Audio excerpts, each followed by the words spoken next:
Teman-teman semuanya, satu pertanyaan menarik dari teman-teman kita Muslim. Jika Yesus adalah juru selamat, apakah semua manusia diselamatkan? Dan di sini anak Batak akan menjawab pertanyaan ini, dan saya pikir jawaban yang diberikan oleh anak Batak ini sangat-sangat bijak. Mari kita saksikan teman-teman. Tuhan Yesus memberkati. Ya nggak diselamatkan dong, namanya juga nggak bertobat. Kalau Katanya kau kan katanya penyelamat. Iya, justru kalau kita bertobat dan datang kepada Yesus maka diselamatkan. Kalau kau kan sekalipun bertobat harus melalui alam kubur kan? Loh. Iya kan? Bentar dulu, Benar aku nggak? belum selesai nanya loh. Kalau kau bertobat, kau bisa nggak tanpa alam kubur itu? Nggak bisa kan? Benar kan? Iya. Nggak bisa kan? Harus melalui alam kubur benar. kan? Nah, itulah bedanya kita. Itulah bedanya kita.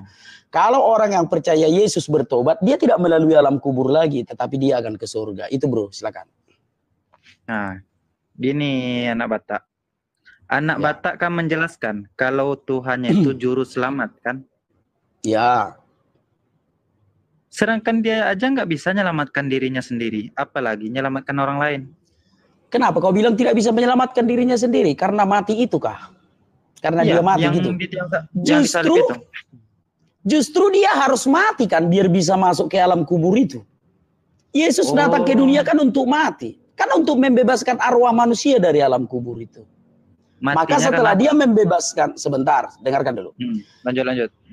Setelah dia mati, dia masuk ke alam kubur itu, dia kan membebaskan arwah manusia dari alam kubur itu. Matius 27 ayat 52 dan 53, dan kuburan-kuburan terbuka, banyak orang kudus yang telah meninggal bangkit. Dan sesudah kebangkitan Yesus, mereka pun keluar dari kubur. Justru dia datang harus mati. Kan dia sendiri yang mengatakan bahwa dia akan mati. Paham ya Lutfia? Itu, silakan. Anak Batak, saya nanya lain loh. Apa yang kau tanya? Yesus itu matinya karena apa, aku bilang. Oke, Yesus itu mati karena dia menyerahkan nyawanya. Dia menyerahkan nyawanya.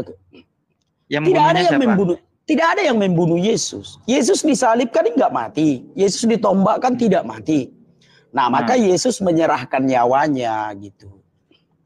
Nah, sekarang aku tanya, pantas enggak Tuhan kalau kayak ditusuk-tusuk, keluar darah, diseret-seret, pantas enggak? Ya, harusnya kitalah yang ditusuk. Harusnya kitalah yang disalibkan karena banyaknya dosa-dosa kita. Maka Yesus datang untuk menggantikan kita. Sehingga kita tidak mengalami hukuman yang sangat besar itu lagi. Justru kita harus berterima kasih Yesus telah menggantikan kita. Contoh seperti kau lah. Kalau kau resapi kehidupanmu, kau renungkan dulu kehidupanmu. Berapa banyak dosa yang kau lakukan. Apakah kau pantas untuk menanggungnya? Tentu saja tidak. Tidak ada manusia yang mampu untuk menanggung dosanya sendiri. Maka Yesus datang menggantikan kita. Asal kita mau bertobat dan datang kepadanya. Harusnya kita bersyukur bro. Karena Allah itu kasih, maka dia datang untuk membebaskan kita dari dosa-dosa dan akibat dosa yang kita lakukan itu.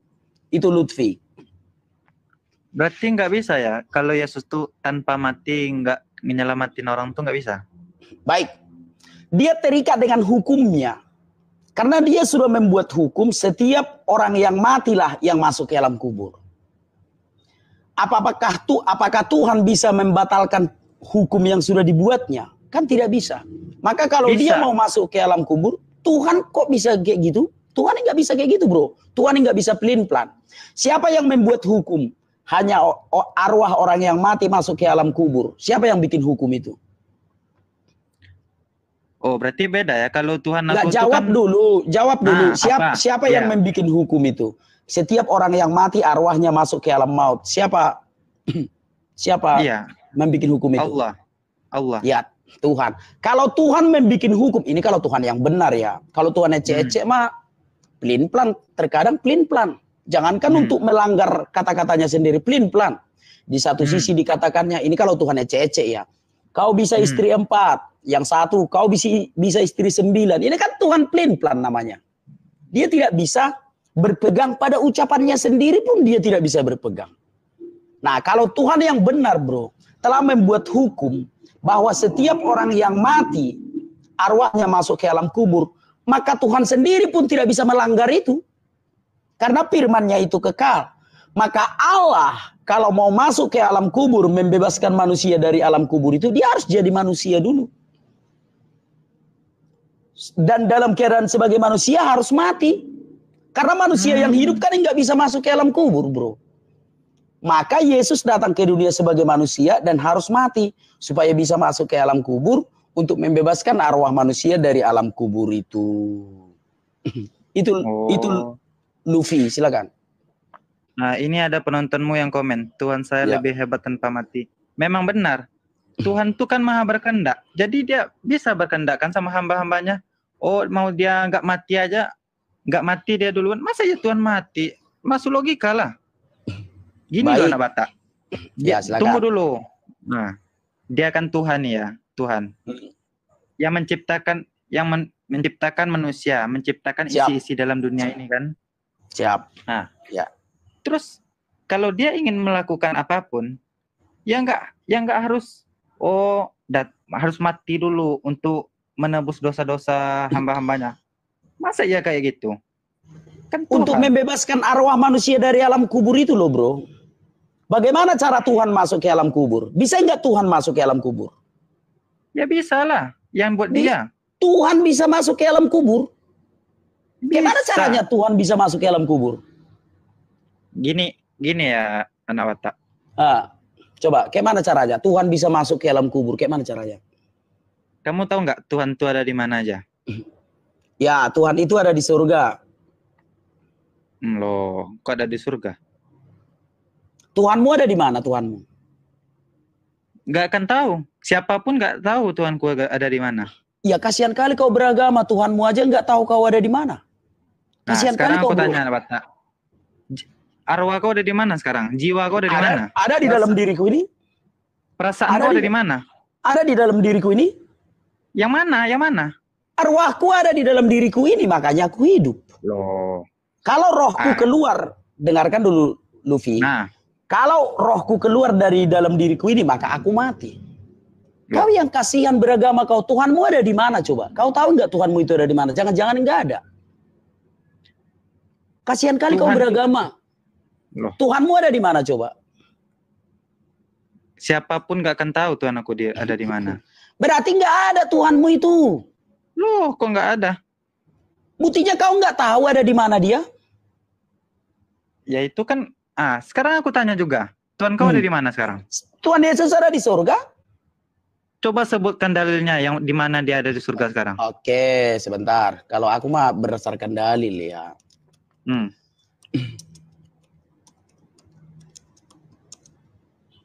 Sebentar ya. Kasihan kali kau beragama, bro. Tuhanmu pun nggak tahu kau di mana. Takutnya, bro. Ya, takutnya. Tuhanmu itu nggak ada. Takutnya ya, bukan apa-apa. Kalau Tuhanku nggak ada, kau juga nggak ada, anak Batak. Tahu kau? Enggak dong. Aku nggak menyembah Tuhanmu. Kau tahu nggak Tuhanmu itu berasal dari mana, bro? Bisa demo kau nanti. Kalau kujabarkan Tuhanmu itu berasal dari mana, bisa demo kau, bro. Tuhan kau aja dia nggak tahu kau asalnya dari mana. Dari surga. Dari surga, bro. Dari surga. Berarti surga yang buat Tuhan kau? Bukan. Tuhan yang menjadikan segala sesuatu dan Tuhan itu ada di surga. Duh. Sebentar, berarti aku Tuhan kau berasal dari surga gitu. Sebentar, dengarkan dulu. Sebentar ya. Ini lucu loh teman-teman. Dia bilang Tuhan kau berasal dari mana? Tuhanku berasal dari surga katanya. Iya, Tuhan Yesus berasal dari surga, bro. Karena Tuhan itu ada di surga. Berarti duluan surga ya daripada Yesusnya ya. Dia yang menjadikan segala sesuatu. Dia sudah ada bersama dengan tahtanya gitu loh, bro. Loh, enggak. Dia sudah ada bersama dengan tahtanya itu. Sebentar ya.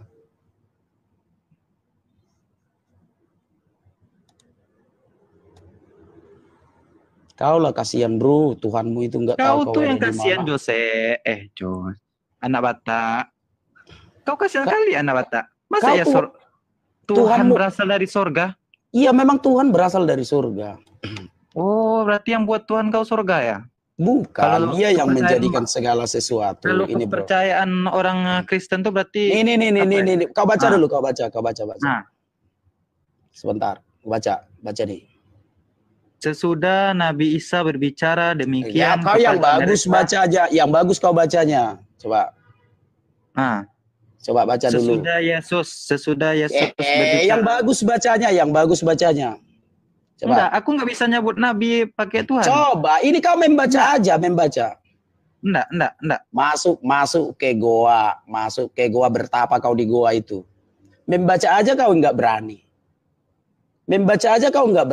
Masuk aja kau ke goa, bertapa kau di goa itu. Mana tahu jadi nabi kau? Sesudah Tuhan Yesus berbicara demikian kepada mereka, terangkatlah ia ke surga. Ke surga. Paham ya bro? Membaca aja kau nggak berani. Membaca lo kau nggak berani. Masuk aja kau ke goa. Mudah-mudahan kau pulang bertapa jadi nabi.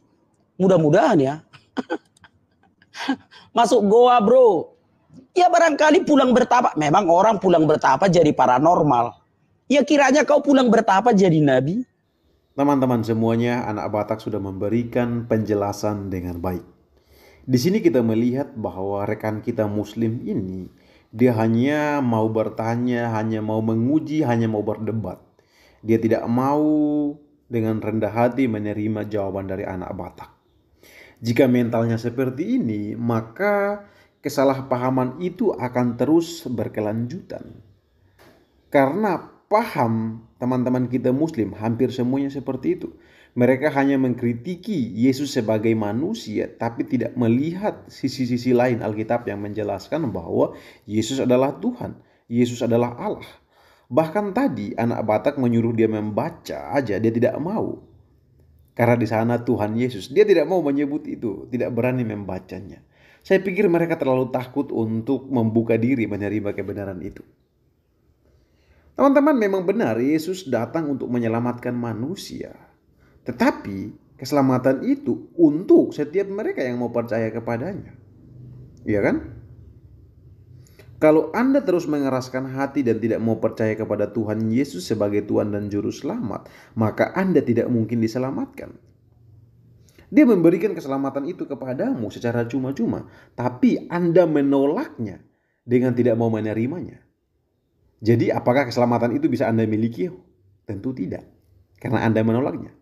Ya kan? Jadi keselamatan sudah di depan matamu. Tinggal respon darimu menerima atau tidak. Ya kan? Hampir semua apologet-apologet Kristen menyampaikan itu, memberitakan itu setiap hari di TikTok, di Facebook, di YouTube, dan platform media sosial lainnya. Tetapi Anda masih saja mengeraskan hati. Alkitab pun ada Alkitab elektronik yang bisa di-download di Play Store. Kalau Anda tidak mau mendengarkan penjelasan dari apologet-apologet Kristen, maka silahkan download Alkitab elektronik itu dan baca itu setiap hari. Sekali lagi, baca itu setiap hari. Sebab di sana Anda akan menemukan kebenaran itu, bahwa keselamatan sudah ada di depan matamu. Namun Anda harus menerima keselamatan itu. Namun sebaliknya terjadi, setiap Anda telah mendengarkan penjelasan secara jelas. Bahkan tadi saya melihat bahwa anak Batak dengan rendah hati mau memberikan penjelasan itu. Tetapi Anda sendiri memilih untuk menolaknya. Anda malah memilih untuk berdebat dengan anak Batak. Lalu bagaimana teman-teman? Bagaimana kalian mau diselamatkan? Sementara kalian selalu menolak kabar baik itu. Berita baik itu kalian tolak. Lalu kalian mengharapkan untuk diselamatkan? Oh, tentu tidak. Sekali lagi, tentu tidak. Anda tidak mungkin diselamatkan. Yang pasti dijelaskan Alkitab adalah setiap mereka yang menolak keselamatan itu, setiap mereka yang menolak Yesus Kristus, tempat mereka di neraka. Tempat mereka di neraka. Karena apa? Ketika pemberontakan Adam dan Hawa, maka mereka membuat satu keputusan yang fatal. Di dalam Alkitab menjelaskan bahwa ketika mereka melanggar perintah Allah tersebut, maka mereka telah jatuh dalam dosa. Dan hukuman dari dosa itu adalah kematian kekal. Jadi dari awal, semenjak Adam dan Hawa memberontak terhadap perintah Allah itu, maka kita semua sudah mati. Kita semua sudah mati. Maka dalam kisah-kisah yang ada dalam Alkitab, Tuhan memakai satu keluarga. Tuhan menyatakan dirinya kepada mereka. Pada titik puncak, Allah menyatakan dirinya berinkarnasi menjadi manusia yang kita kenal saat ini, Yesus Kristus. Dan Yesus Kristus melayani di dunia ini. Dia telah memberikan pernyataan bahwa dia adalah Allah. Dalam bagian-bagian Alkitab yang lain, dia mengampuni dosa manusia. Masih saja Anda tidak percaya akan berita baik tersebut, maka silahkan. Karena keputusan Anda di dunia ini akan menentukan di akhirnya Anda akan di mana. Setiap mereka yang percaya kepada Tuhan di surga, dan mereka yang menolak di neraka.